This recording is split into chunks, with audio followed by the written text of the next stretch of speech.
everyone, welcome back. My name is Yuna and today I'm going to be giving you my confessions as a very vain reader. I'm sure everyone growing up has heard the phrase, don't judge a book by its cover, never judge a book by its cover, and I'm here to tell you that I judge books by their covers.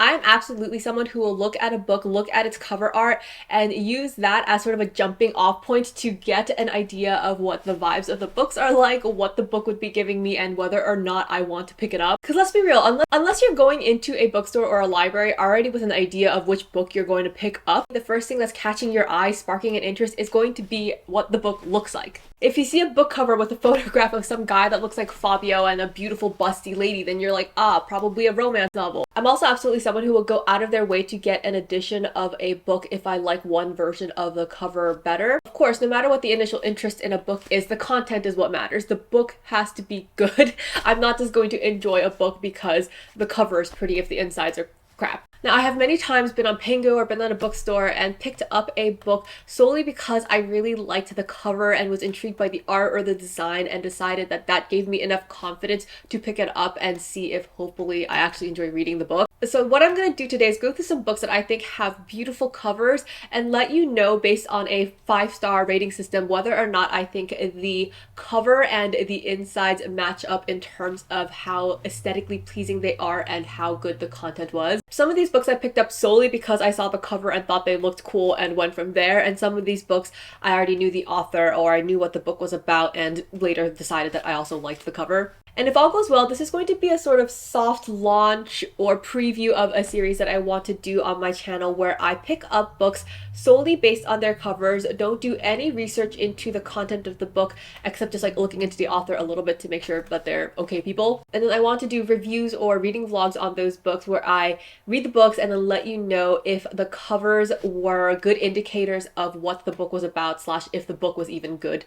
I'm not sure what I want to call that series yet if I do it. It might be something like Just a Pretty Face or Judge a Book by its Cover, but I'm not really sure. I'm still letting it stew. So if you have any suggestions on what could be a cute name for a series like that, then please leave them in the comments. A few of these books I've talked about scattered in other videos, and a bunch of them I have never talked about before. I'm going to start with the ones that I have talked about so I can kind of breeze through them, and I will link up in the card the videos in which I talked about them and they have longer reviews. But for now, since I've talked about them previously, I will try to summarize pretty quickly. I'll start with one of my favorite novellas, The Crane Husband by Kelly Barnhill. I talked about this in part 1 of my novellas recommendations video, which again I will link up here. I'm not sure how easily if you'll be able to see the cover, so if they're not showing up well on camera, I'll put like an image here somewhere so you can see it better. But this is just such a beautiful cover.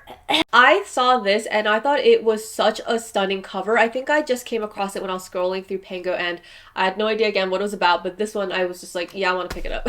Do you not think that this is stunning? I love the colors of the cover. I love the design. I love how it is beautiful, but also weird and kind of disturbing. Even the way the eye isn't placed quite where the eye would be on a human face.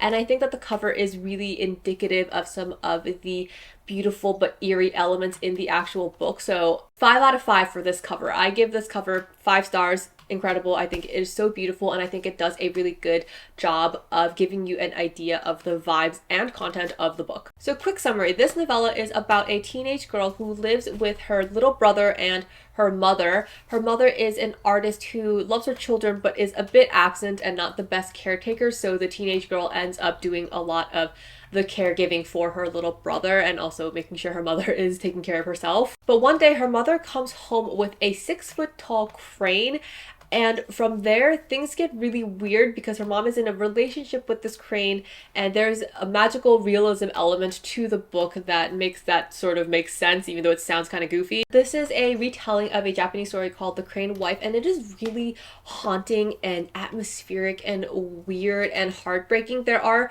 a lot of dark topics that are explored, so check trigger warnings if you're worried about that, but I would give the book itself, the actual writing, a 4 out of 5. So I would say for this book, the writing and the book itself did really live up to the cover and the expectations set by the art. So this is the best case scenario. I thought the cover was beautiful, picked it up, read it, and also absolutely loved the reading experience. So Crane Husband is absolutely not just a pretty face, and I am glad that I judged this book by its cover. Next 2 books that I'm going to talk about are part of a series, and I talked about them in part 2 of my recommendation for novellas, and I will link here. Those books are What Moves the Dead and What Feasts at Night, both by T. Kingfisher. These are once again books that I got interested in first because of the covers. I saw the covers and thought that they were so weird and creepy and also beautiful and disturbing. Again, I think they do a great job of giving you an idea of what the vibes of the books are going to be. They're really beautifully illustrated. They're disturbing. There's a lot of detail that I don't think you're going to be able to see from that distance, but yeah, the illustrations are really lovely. I would give both of these covers 4 out of 5 stars. I think they're really great. So the books themselves are part of a series, but they are standalones and you can read them in any order, and you can read just one if you want or read the whole series. All the books follow a non-binary ex-soldier named Alex Easton. This one is a retelling of The Fall of the House of Usher, and this one follows Alex as they encounter this breath-stealing creature from folklore. But are they just pretty covers? I wouldn't say so. I read these books and I had a good time. I liked them, but I wouldn't say that I loved either of these books or any of the series. I gave them a solid 3 stars, but I didn't think that they were anything super standout, or I wouldn't necessarily jump to recommend these as my first horror recommendations to anybody. So the covers get 4 out of 5 stars and the stories themselves get 3 out of 5 stars. So while they didn't necessarily live up to the expectations set by how much I was intrigued by the covers, I still had a relatively good time. So I wouldn't say that they're just pretty faces, but maybe the covers had a little bit more punch than the actual stories did. Last 2 books that I've already talked about on this channel I mentioned in the same video as the last, and they are The Empress of Salt and Fortune and When the Tiger Came Down the Mountain, both by Nevo. These books are part of the Singing Hill cycle, which is another series made up of standalones that are interconnected by the same main character and the same world. These are again books that I picked up knowing nothing about them and was drawn in solely by the covers. I think the covers for this entire series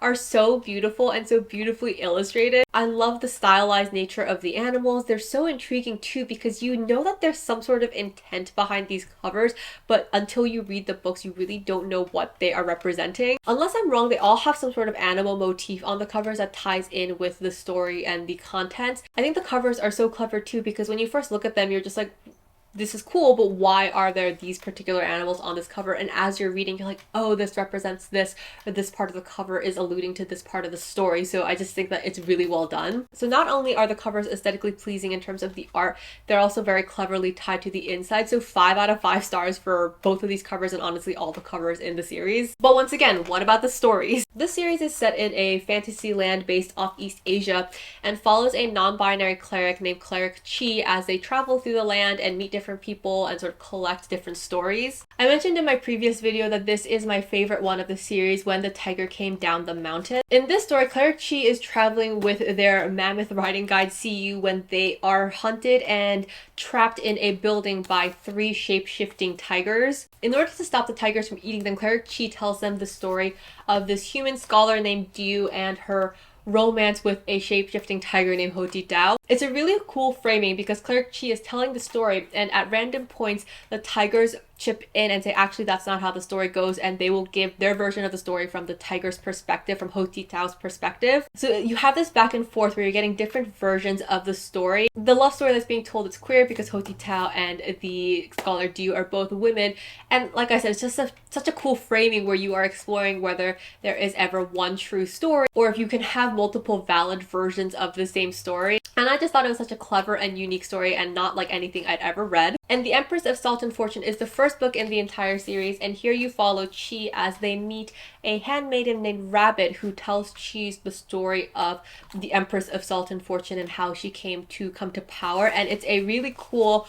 little feminist epic that's told in like 120 pages. I'm gonna say that The Empress of Salt and Fortune was a 4-star read. I really loved it. And When the Tiger Came Down the Mountain, I think when I first read it, I gave it 4 stars. So these 2 books are another example of reads in which I was right to judge them by their cover. They are absolutely not just pretty faces. I do have to say that these 2 are my favorite in the series. For Singing Hill, I think there's one book I haven't read, but the rest of them I didn't love as much as I love these 2, so just know that if you do want to pick up the series. Now on to some books that I have not talked about on this channel. First we have Beasts of a Little Land by Chue Kin. When I tell you I saw this cover and gasped, it gagged me. Look at this. Is this not disgustingly beautiful? Maybe I'm biased because I'm Korean, but this cover honestly stopped me in my tracks. I just thought that it was so stunning.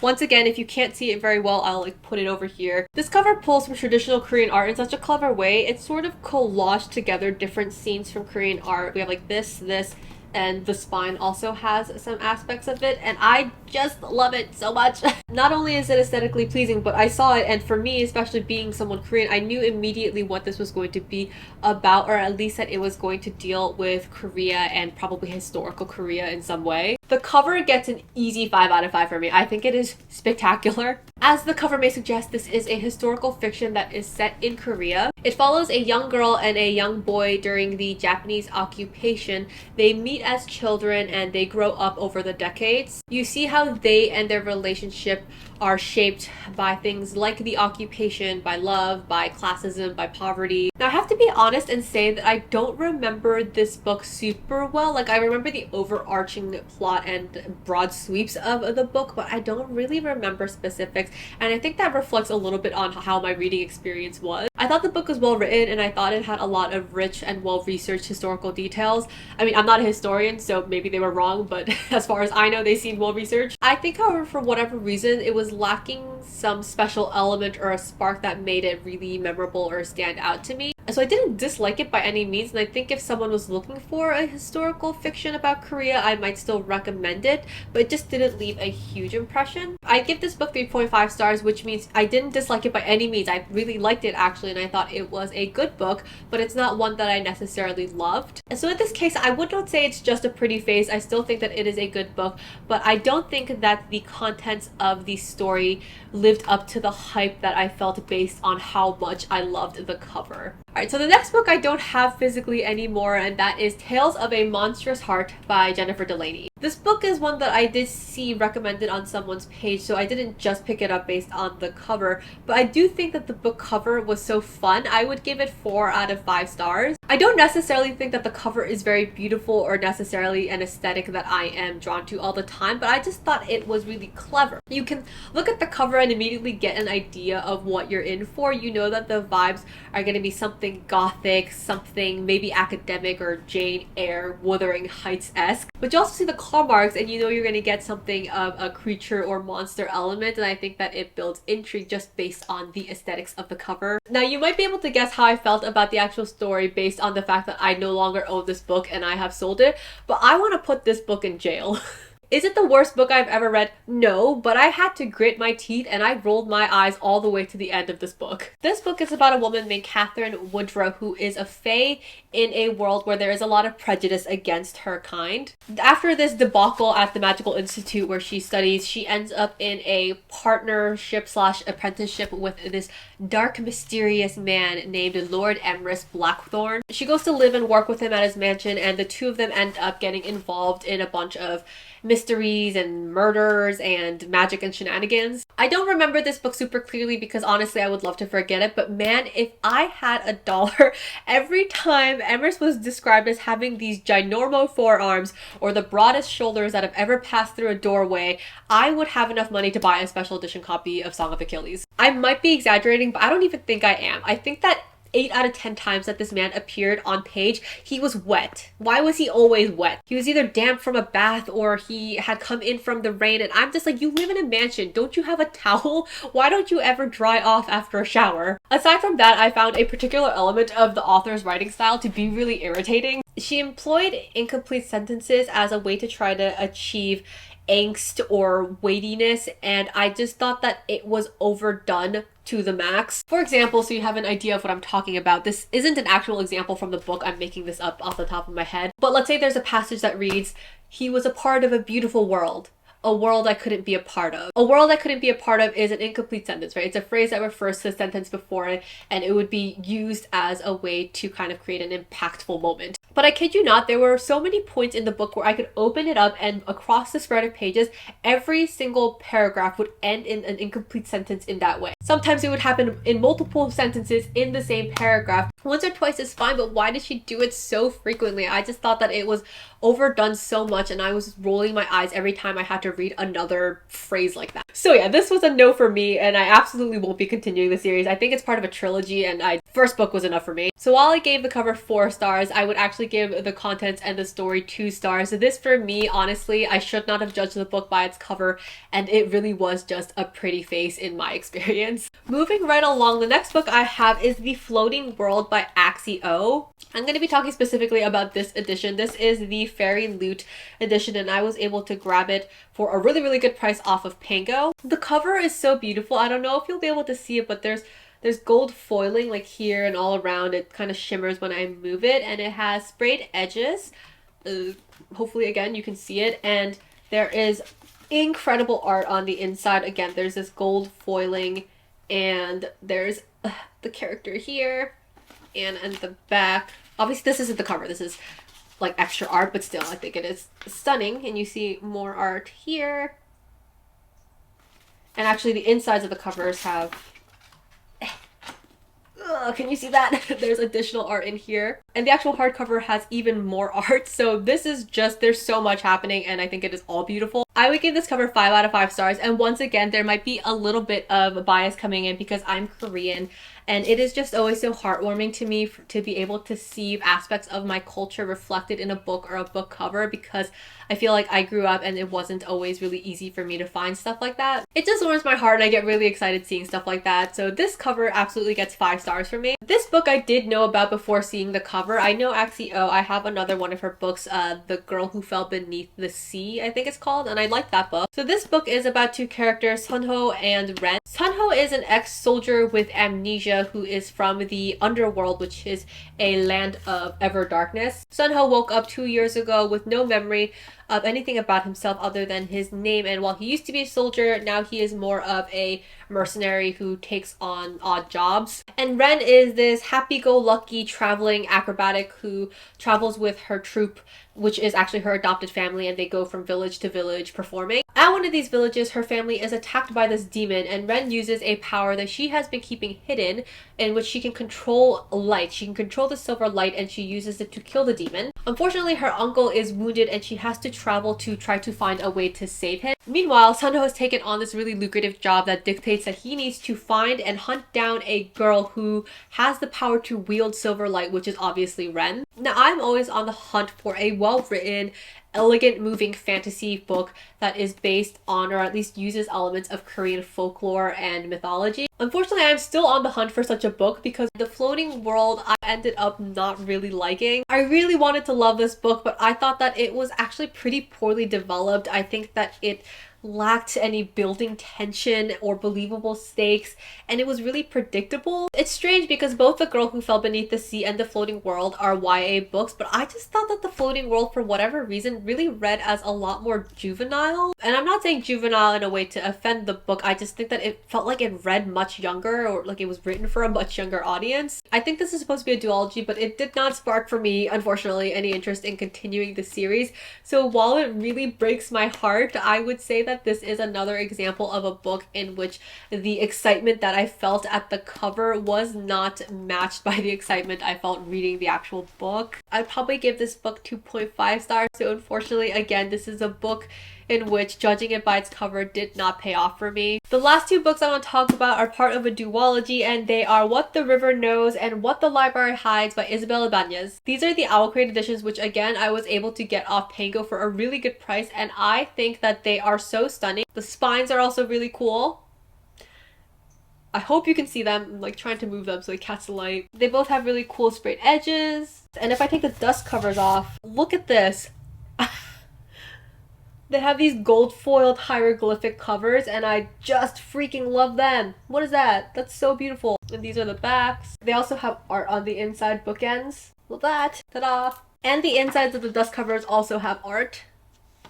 I don't know how well you're going to be able to see this. Anyone who knows me well enough knows that I grew up loving the Mummy movie series, except the third one. We don't talk about the third one. In this house, we pretend it doesn't exist. And I am waiting with bated breath for the new movie that's coming out. So I heard about this YA romantasy duology that was supposed to have the Mummy vibes, and I was on that. I'm going to give the aesthetics of these books 5 out of 5 stars. If it was just the covers by themselves, it'd probably be more like 4 out of 5 stars, but I think with everything like the sprayed edges and all of the art that's included on the inside, 5 out of 5 stars. I think you obviously get a really good idea of what the books are going to be about. You know, it's going to be something about Egypt, something historical. These books follow Inez, who is a teenage girl from Buenos Aires, and she gets news that her parents have passed away mysteriously in Egypt. Her parents typically spend half the year in Egypt doing digs and going on adventures, and when she finds out that they have mysteriously died on one of these ventures, she goes to Egypt to try to find out what happened to them. While there, she meets her romantic interest, Wit, who I believe was an assistant to them, or he knew her parents somehow. So did the stories live up to the beautiful aesthetics of the special editions and my own mummy-loving heart? I would say that for the first book, while it didn't change my life or anything, I thought it was a pretty good time, especially if you are a fan of the Mummy series and are just kind of looking for something to scratch that itch. I think Inez was a generally likable protagonist, even if she wasn't